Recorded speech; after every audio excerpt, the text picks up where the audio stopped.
AP ముఖ్యమంత్రితోటి AP మాజీ ముఖ్యమంత్రి భేటీ అవ్వటం జరిగింది. ఈ భేటీకి గల కారణాలు ఏంటి అనేటువంటి అంశాలే ఇంకా తెలియరాలేదు. ఇక విషయంలోకి వెళ్ళిపోయినట్లయితే ప్రస్తుత ఏపీ ముఖ్యమంత్రి చంద్రబాబు నాయుడు తోటి ఉమ్మడి ఆంధ్రప్రదేశ్ చివరి ముఖ్యమంత్రి కిరణ్ కుమార్ రెడ్డి నిన్న హైదరాబాద్లో భేటీ అవ్వటం జరిగింది. దీనికంటే ముందుగా కిరణ్ కుమార్ రెడ్డి కేంద్ర హోంమంత్రి అమిత్ షాతో కూడా భేటీ అవ్వటం జరిగింది.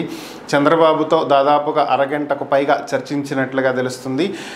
కిరణ్ కుమార్ రెడ్డి అమిత్ షాతో భేటీ అయినప్పుడే ఏపీ బీజేపీ చీఫ్ని మారుస్తున్నారు, పురంధరేశ్వరి స్థానంలో కిరణ్ కుమార్ రెడ్డికి బాధ్యతలు అప్పగిస్తున్నారనేటువంటి వార్తలు వచ్చాయి. మరి ఇదే నేపథ్యంలో కిరణ్ కుమార్ రెడ్డి చంద్రబాబుతో కూడా భేటీ అయినటువంటి నేపథ్యంలో మరి పురంధరేశ్వరి స్థానంలో ఏపీ బీజేపీ చీఫ్గా కిరణ్ కుమార్ రెడ్డిని నియమించడం లాంఛనమైందా, దానికి సంబంధించినటువంటి అంశాలను చర్చించడానికే ఆయన చంద్రబాబుతో భేటీ అయ్యారా అనేటువంటి అనుమానాలు వ్యక్తమవుతున్నటువంటి పరిస్థితి.